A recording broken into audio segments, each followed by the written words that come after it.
And welcome back to Metropole Sports Center. Mr. Herbert Mwachiro is not a new name in the football scene in the country, having served as a member of the now disbanded FKF body.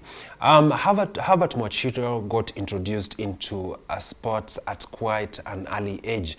I got the opportunity to spend time with him this past week, and this is what he had to talk about his involvement in sports. I've been in sports for over 30 years, maybe even 40.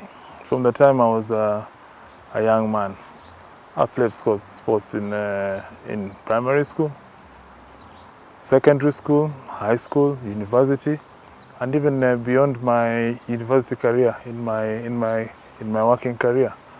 I have never been away from sports. My father was a sportsman. He played football, he played rugby, he played basketball. I took in those steps.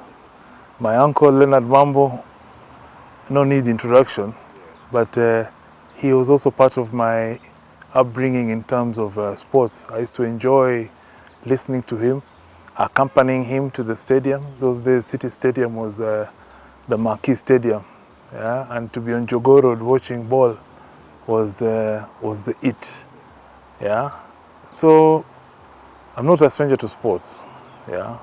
And for me, it has developed over the years. Being a player, I played rugby, I played soccer, I played basketball, and then coming in to be an official, a coach, a referee. I have even participated in netball, in trying to build netball in Kenya.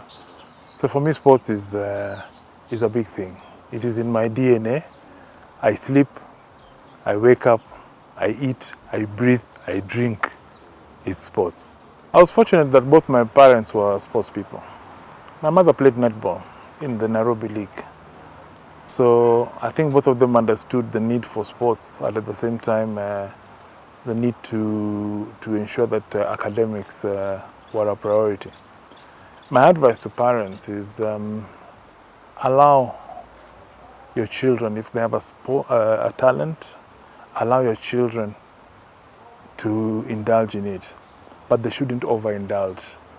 Control the balance, teach them personal responsibility, let them know that there's a time for sport and there's a time for books. And once, even as a parent, you can understand that and support them in both the activities, both the academic and both the sporting activity, then it's easier rather than push. The worst you can do to a child is push them to something and then they reject it. Then it becomes even harder. We come from a very patriarchal society that tends to ignore women in a lot of fields, more so sports.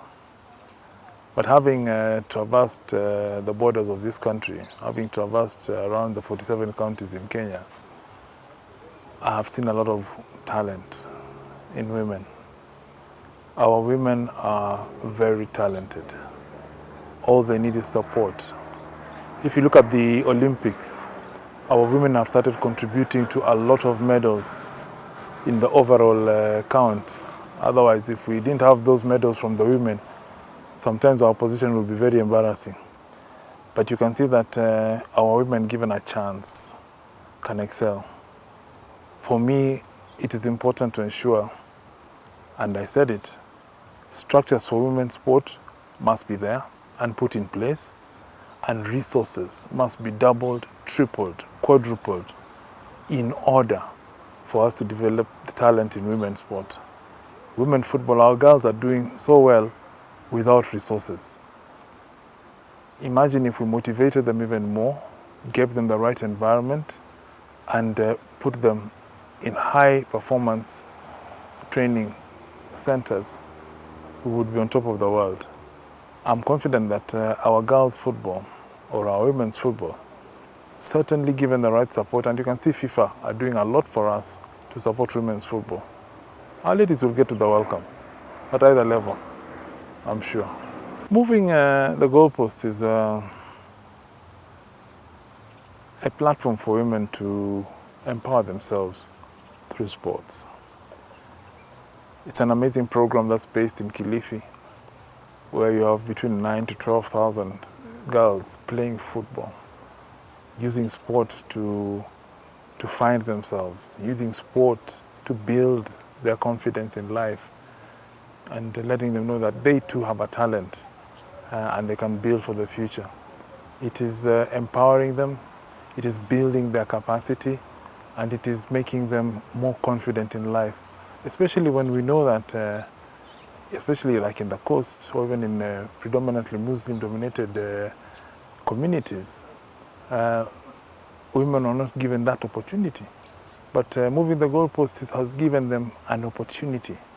And certainly you can see the talent. You can see it is there. It is bringing about football development. It is bringing about life skills, as well as empowering them to have a better outlook towards life. I totally support. I think community buy-in is important. You know, women play many roles.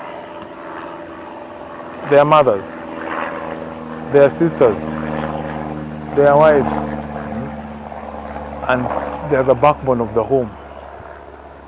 So all those roles must be fulfilled, and then they have the opportunity to play football. So I think there's a need for community buy-in to lessen some of those burdens, so that girls can get first priority, first chance, first hearing to go and show their talent, showcase their talents. But for me, if fathers and mothers can accept and allow their girls to go play football, then we're off to a good start. Because out there, there's need also for families to feel secure that their girls going out there will come back unharmed. It's very, very important. Equal opportunity, equal pay. As long as women are playing sport, as long as they're out there showcasing their talents, then they should be paid. And they should be paid, I think, even more than men at times. Because as I said, their roles are even much more.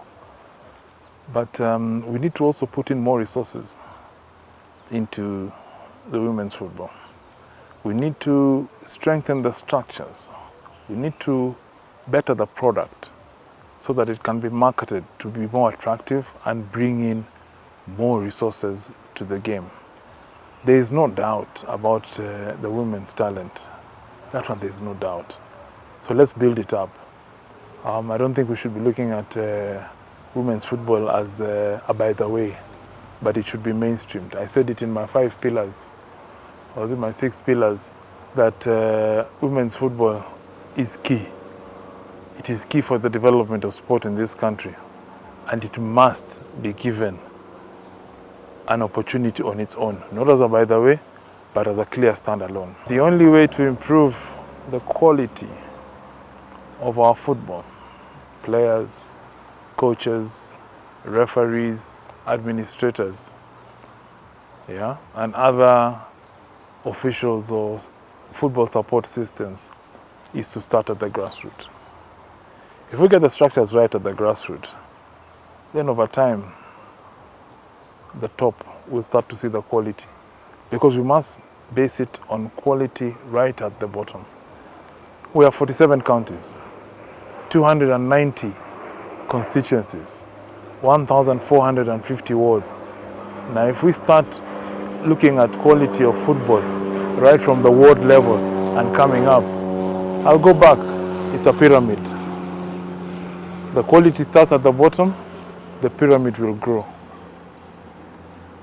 If we take an example and say from every county, let us look for 5 top footballers, men, 5 top footballers, women, I'm sure we'll get 10 times 47, 470. Surely we can at least get 10 exceptional footballers from every county. 5 men, 5 women. Then we create an elite base. Selection has to be countrywide, because talent is countrywide. And then from there is when now we are able to look at even higher levels of capacity and capability. But I'm sure if we were to do it that way, it would be a start.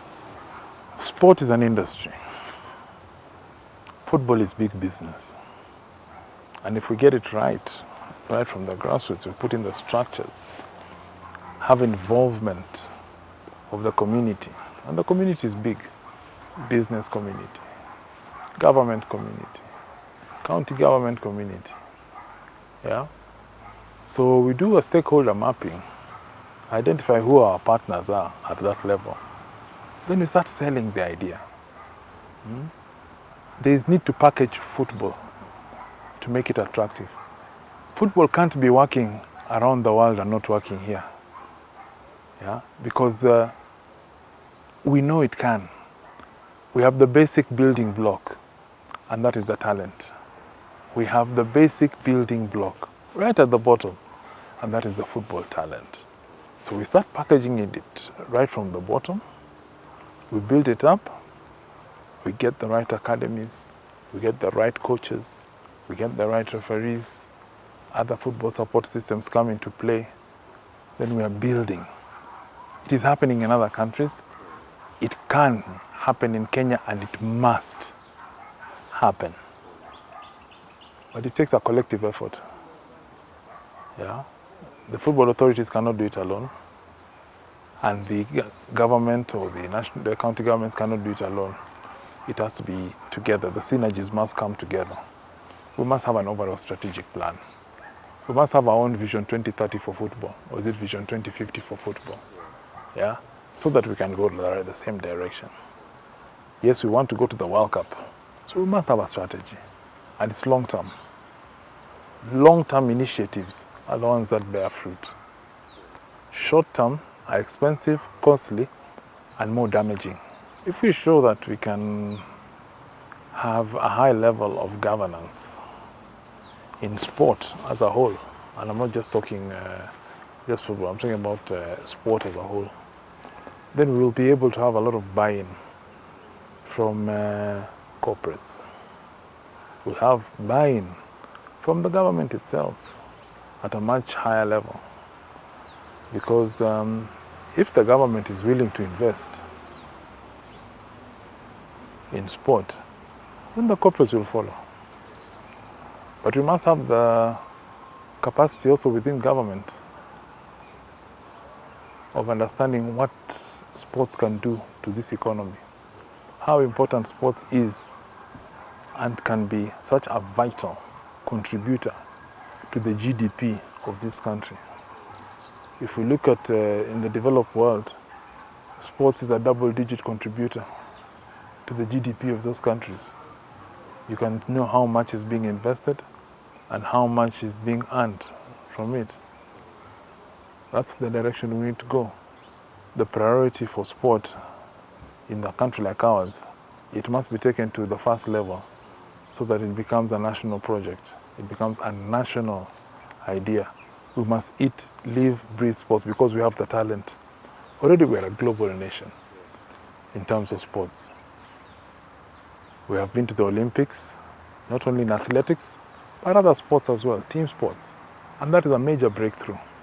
It shows we are a multidisciplinary sport nation, not just one sport. So we need the right people sitting in positions of decision making so that we can build the sport, so that we can have various sporting think tanks come together, yeah, and say, hey, what can we do to develop, build, at the same time making an economic win for the country. Africa is the granary of talent. It is the conveyor belt of talent. We do not just want to be seen to be producing the raw material or the raw talent. We also need to build the structures and organizations in Africa. I like what the NBA are doing, because the NBA is saying, hang on a minute, we can have a world-class competition in Africa rather than just people looking forward to come to the US. Let us invest in Africa. Let us invest in the facilities. Let us invest in building franchises, getting the talent to play in Africa. Not everybody can play in the NBA, but a lot more talent can play in a structured organization in Africa. We've seen various competitions in Africa. We've seen the AFCON and how popular it is. We've seen CHAN and how there are attempts to make it even a more effective organization in nurturing talent. It's those structures that we need to build. We've seen the Champions League, the Confederations Cup, and we've seen how quality teams, quality players are coming. But we need to invest more in terms of resources so that we can have investment in facilities. We can have investment in the game on the continent, so that we're just not a conveyor belt of talent out of Africa, but also the talent in Africa must be able to showcase itself to the African. The African must see the African shine in Africa. It's all about packaging. It's all about how we package sport and how we put to place strategic plans. Because with strategic plans, then we'll know what to do in terms of infrastructure, and we'll know what to do in terms of administrative. We must also have a lot of capacity building.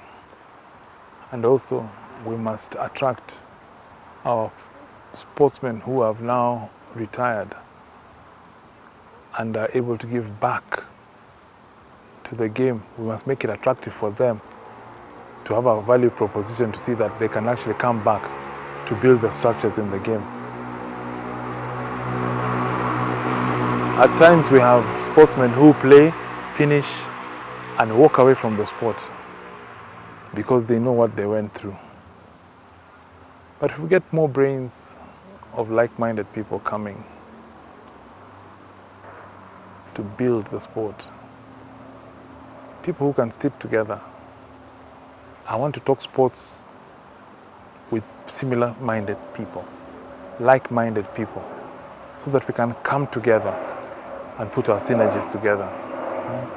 But the value proposition has to be such that one will find that it adds value.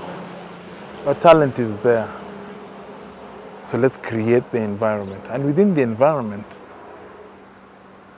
then we can show that the structures are coming into play. Sport is business. It is the fourth biggest industry in the world. And why should Africa be left out? Sport is a career, like any other career. Doctors, engineers, lawyers, environmentalists. But the only difference with sport is it has a shorter lifespan, probably 10 to 15 years as an active sportsman, for some even less. We need to educate our sportsmen even more. We need to educate them on the life after sports and the opportunities for them.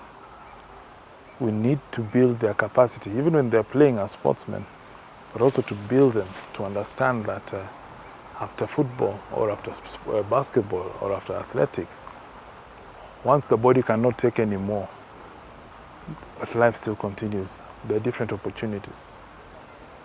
If they want to continue with the lives of in being involved in sport, then we look how we shall entice them to become coaches, referees, trainers, sports nutritionists, sports psychologists. As I said, it's an industry. It's an industry with remarkable opportunities. But we must have the basics in place. We must have the support systems in place. We must be able to empower our sportsmen to understand beyond football, beyond sport, life must continue. You must continue to fend for your families, and you must continue to live a life. So we must teach them entrepreneurial skills. If need be, we must take them back to school, because education is key. And that's why I went back to the beginning. Academics. The African sportsman is more disadvantaged than anybody else. So if we can ensure that he is also academically trained, academically sound, then he has a better chance of surviving. Quite an inspiring story by Herbert Mwachiro. I also believe it's time for us to support the football fully, because there's a lot of potential in our local leagues. Well, it's time for us to switch gears into the Events Watch segment of the show, and the following are just some of the activities that are going to be taking place in the football and the Formula One world. That is in the Kenya Premier League. The following games are going to be played after the resumption of the league. That is, the Bidco United is going to be squaring it out against Ingwe, that is AFC Leopards. Mathare United is going to be playing against newly promoted side Talanta FC. Nairobi City Stars versus Kariobangi Sharks. Nzoia Sugar versus Kakamega Homeboys. Wazito FC versus Ulinzi Stars, and Kenya Police versus Sofapaka. In the Italian Serie A League, the following games are going to be played. That is Milan versus Salernitana, AS Roma versus Inter Milan, Napoli versus Atlanta, Bologna versus Fiorentina, Juventus versus Genoa, Empoli versus Udinese.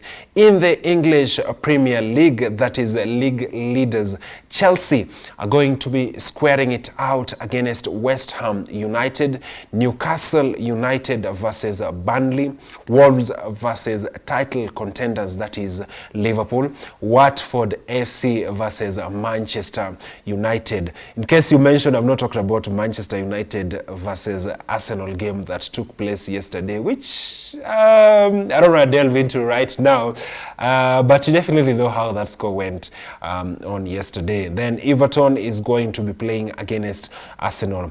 In the Formula One world, that is the Saudi Arabian Grand Prix is going to be taking place, I beg your pardon, at the Jeddah Corniche circuit. Important to mention that this is the second last round of the circuit that is going to be taking place, because the Formula One season is coming to an end. Question is Lewis Hamilton going to be retaining his world championship, or you're going to be having a new world champion? That is Max Verstappen, who has not made things very easy for Lewis Hamilton this season. Well, that wraps up this week's episode of Metropole Sports Center. Hoping to see you again next week, same place, same time.